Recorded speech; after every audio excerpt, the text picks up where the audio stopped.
안녕하세요. 생활인의 시계 김생활입니다. 모두가 역사와 전통의 흔적을 열심히 찾고 있는 요즘의 시계 시장에서 역사 있는 시계 회사는 다른 회사들보다 더 많은 무기를 가지고 있는 거나 다름이 없습니다. 자기 회사가 예전에 만들던 잊혀진 시계 디자인을 조금만 손봐서 내놓기만 해도 역사적 진정성을 인정받으면서 인기를 끌 수 있으니까요. 오리스의 65가 전 세계적인 성공을 거두면서 브랜드의 위상을 재정립한 것도 그렇고, 라도의 캡틴 쿡이 일부 아시아 시장에서 말고는 거의 잊혀지다시피 했던 라도를 순식간에 대중적인 브랜드로 부활시킨 것도 그렇습니다. 이들의 대성공에 힘입어서 최근 몇 년간은 거의 모든 브랜드들이 과거의 역사적인 시계를 현대 소비자들의 입맛에 맞게 되살리려는 노력을 하고 있습니다. 1904년 스위스의 홀슈타인에서 설립된 전통의 회사 오리스는 단연코 이 뉴 빈티지 유행을 선도하는 시계 회사이자 옛날 모델을 현대에 되살릴 때 필요한 성공 공식을 만든 회사라고 할 수 있습니다. 오리스의 공식은 이렇습니다. 첫째, 반드시 옛날에 잘 나가던 모델만 소생시킬 필요는 없다. 예전에 존재하던 모델이라는 걸 증명할 수만 있으면 된다. 인기 없었던 모델은 희귀하다는 이유로 사람들이 좋아해 줄 거다. 그리고 둘째, 반드시 옛날 모델이랑 똑같이 만들 필요는 없다. 느낌은 살리되 더 고급스러워 보이고 더 접근 가능하게 만들어라. 이 공식에 따라서 만들어진 오리스의 새 모델들은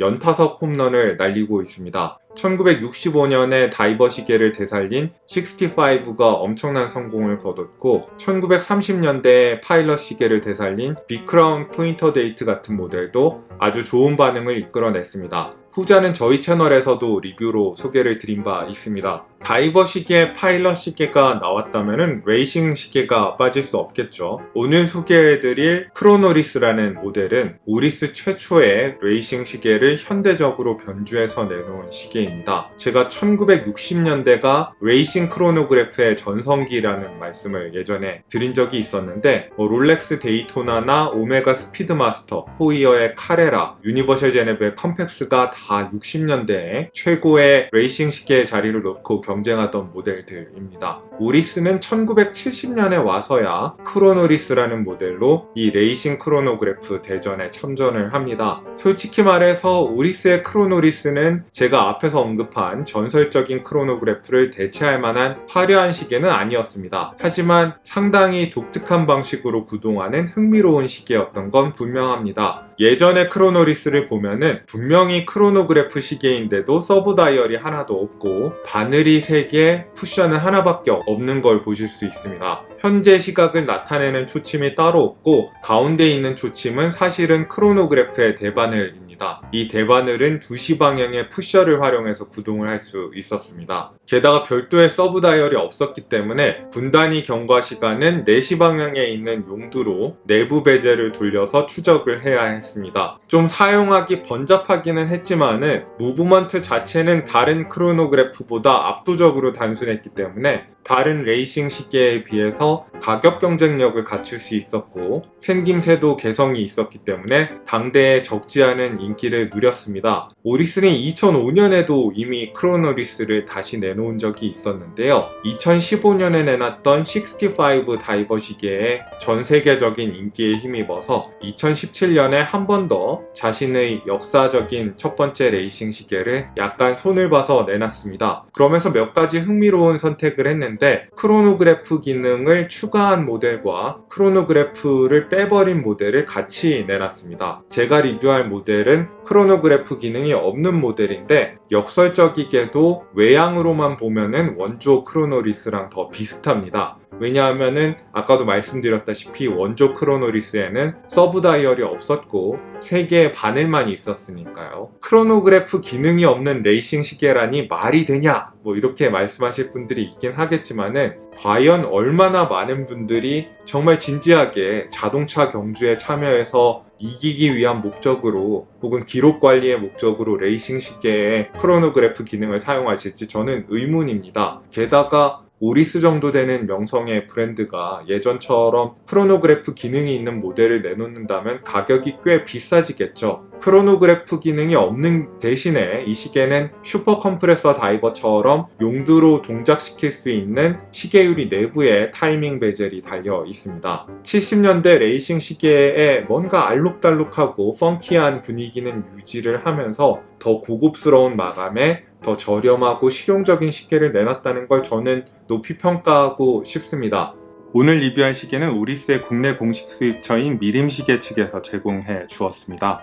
오리스의 시계들을 가장 이상적인 세팅에서 살펴보고 싶으신 분들이 있다면 서울시 용산구 소월로에 있는 그랜드 하얏트 호텔 1층에 오리스 부티크가 있습니다. 거기를 방문해 보시고 오리스의 시계들을 쭉 살펴보시는 걸 추천을 드리고 싶습니다. 제가 리뷰하는 모델은 2017년에 나온 회색 다이얼에 오렌지색 액센트가 들어간 오토매틱 모델인데 이 색상 조합이 너무 70년대풍이라서 부담스러우시다면 올해 10월에 나온 여전히 펑키하긴 하지만은 약간은 더 무난한 검은색 다이얼의 신모델도 있습니다. 신모델은 모벤버 에디션이라는 별칭이 달려 있습니다. 모벤버라고 해서 남자들이 이른 나이에 사망하는 걸 방지하기 위해서 정신건강 및 육체건강 관리의 중요성을 알리고 있는 시민단체가 있습니다. 단체 이름이 모벤버인 이유는 이 단체가 후원자들이랑 같이 11월 한 달 동안 코수염을 기르는 이벤트를 하기 때문인데요. 오리스가 이 단체를 후원하고 있기 때문에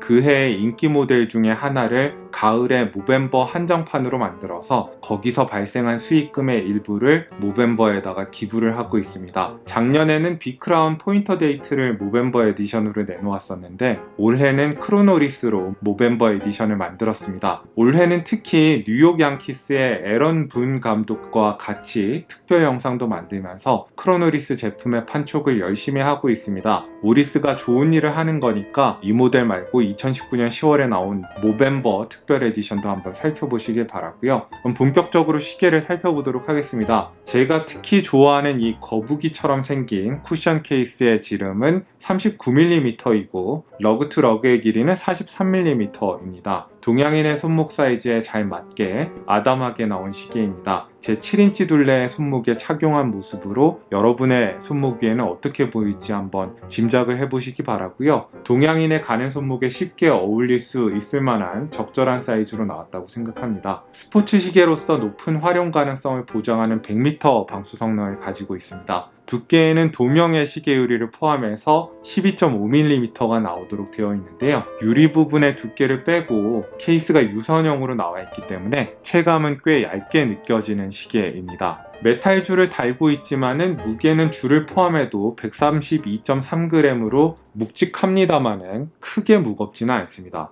안타깝지만은 러그의 폭이 그리 줄질에 친화적이지 않은 19mm입니다. 하지만 20mm 나토줄 정도는 무난하게 들어갈 거고요. 요새는 19mm에 맞는 시계줄도 열심히 찾아보면 나오긴 나옵니다. 100만원대 후반의 가격의 시계인데 줄을 어떤 줄을 선택하느냐에 따라서 가격이 다소 달라집니다. 물론 메탈줄 버전이 제일 비싸기 때문에 메탈줄을 고르면 200만원이 살짝 넘어갑니다. 이 모델에 달려있는 브레이슬릿 같은 경우에는 19mm로 시작을 해서 17mm로 이렇게 뒤로 갈수록 폭이 좁아지는 형태인데요. 일자형 엔드링크가 달려있는 메탈줄임에도 불구하고 러그를 잘 설계를 했기 때문에 이렇게 보고 있으면은 메탈줄과 케이스 사이에 빈 공간이 보이지 않는 게 아주 멋집니다. 케이스의 피니시는 오리스의 명성답게 아주 우수합니다. 케이스의 정면은 빛에 화려하게 반응하는 방사형의 고운 브러쉬를 넣었고 케이스의 모서리 부분과 측면 부분은 깨끗하게 거울처럼 폴리시를 했습니다. 정말 독특한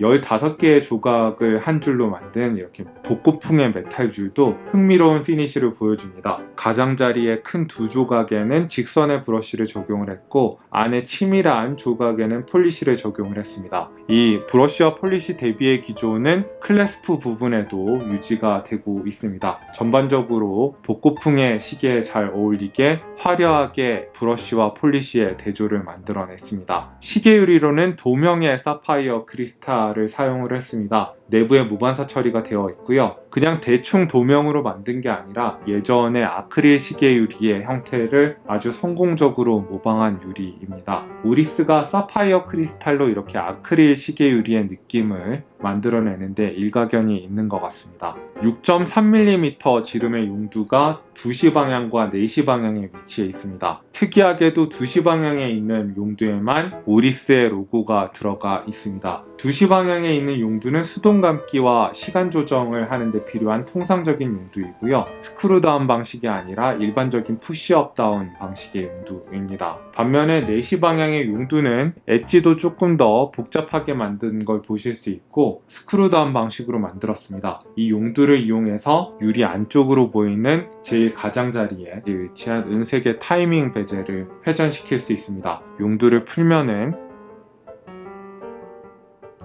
용두가 풀렸을 때 베젤의 움직임과 용두의 움직임이 연동이 되는 걸 볼 수가 있습니다. 양방향으로 움직이는 120클릭의 베젤인데 클릭감이 꽤 만족스러워서 돌리는 맛이 있습니다. 이 타이밍 베젤은 다이버 시계와 마찬가지로 라면 끓일 때나 오븐에 냉동 피자를 넣을 때 아주 유용하게 사용하실 수 있습니다. 용두의 느낌도 아주 실하고 용두 나사는 오리스의 시계답게 아주 부드럽게 잘 파여 있습니다. 부담감 없이 넣고 뺄 수가 있습니다. 이너 베젤 안쪽으로 보이는 거는 복고풍의 알록달록한 다이얼입니다. 전반적으로 매트한 회색이 주를 이루는 다이얼인데 가운데 부분에 커다란 검은색의 링을 배치를 해서 더 흥미로운 모습을 연출을 했습니다. 촘촘한 눈금의 프린트나 오렌지색의 액센트는 70년대 풍의 다이얼의 느낌을 한층 강화시켜 줍니다. 이너 베젤의 60분 마커나 작대기형 시간 인덱스의 가장자리 부분, 초침의 색깔에 오렌지색을 적절하게 사용했습니다. 시간 인덱스를 흰색과 오렌지색으로 만들었는데 10분 초침도 흰색과 오렌지색으로 색칠을 해준 게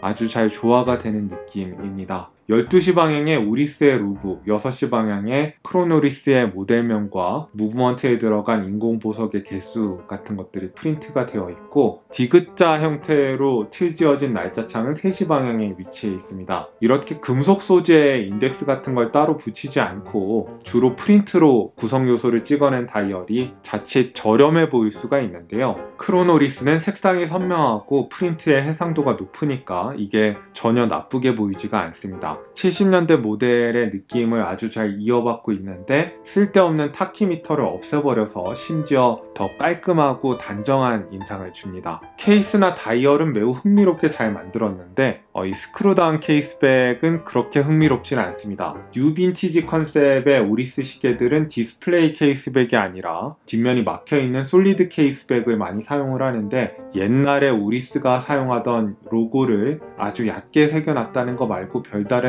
흥미로운 장식이나 재밌는 그림 같은 게 들어가 있지 않아서 약간 아쉽습니다. 이 안에 들어가 있는 무브먼트는 오리스 733 무브먼트인데 쉽게 말하면 엘라브레 등급의 셀리타 SW200-1 무브먼트입니다. 수동 감기와 해킹을 제공을 하고 38시간의 파워 리저브를 가진 스위스 무브먼트입니다. 일평균 오차는 플러스 마이너스 8초에 최대 오차는 플러스 마이너스 20초인데 보통 오리스는 그보다 훨씬 더 정확하게 오차를 조정해서 시계를 내놓는 편입니다. 이 시계도 마찬가지고요. 2시 방향에 위치한 용두의 액션은 셀리타에서 기대할 만한 움직임을 보여줍니다. 그리고 용두를 크게 만들어 놓으니까 그립감이 좋고 수동 감기 할 때 적절한 무게감이 느껴집니다. 용두를 반쯤 뽑아서 날짜창을 조정할 수 있고요. 용두를 완전히 뽑으면 초침이 멈춰서 해킹이 되고 분침을 조정할 수 있습니다. 오리스의 시계답게 짜임새 있는 용두 액션이고 용두 심도 비실거리지 않고 든든한 느낌입니다. 야광은 슈퍼루미노바의 BGW9 야광이 사용이 됐습니다. 이제까지 본 오리스 시계 중에서는 그래도 야광이 좀 괜찮은 편인데 그렇다고 해서 어디 가서 명암을 내밀 수 있을 만한 엄청난 밝기와 지속력을 가진 야광은 절대로 아닙니다. 야광은 오리스의 장점이었던 적이 없고 이 시계도 마찬가지입니다. BGW9 야광의 색상이 아주 예쁘다는 이야기는 해야 되겠네요. 시계줄은 아까도 말씀드렸다시피 15개의 조각으로 이루어진 복고풍의 시계줄입니다. 이 시계가 가지고 있는 펑키한 느낌을 한층 더 고양시켜주는 궁극의 시계줄 매칭이라고 생각을 합니다. 기본적으로 측면에서 보면 커브가 들어가 있기 때문에 착용해 보면 손목을 감싸는 듯한 느낌의 착용감이 좋은 메탈줄입니다. 나사를 돌려서 풀고 잠그는 방식으로 길이 조정을 할 수가 있고요. 클래스프를 보시면은 이중 잠금은 아니지만은 불안하지 않게 튼튼하게 잘 나왔고, 이렇게 열어보면은 섬세하게 디테일까지 마감이 아주 잘 되어 있는 모습입니다. 푸시 버튼이 있어서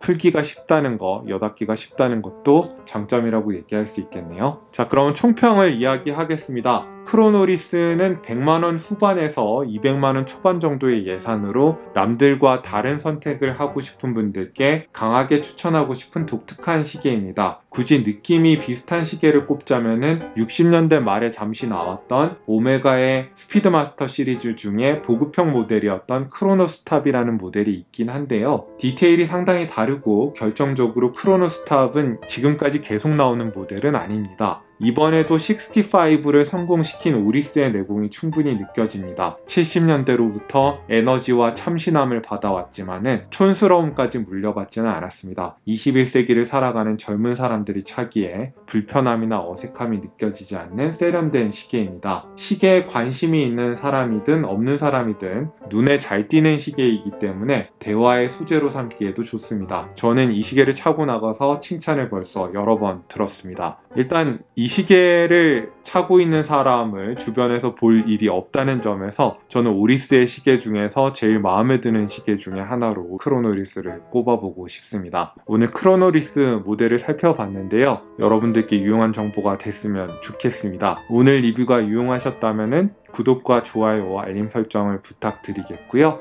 여기는 생활인의 시계였습니다. 안녕히 계십시오.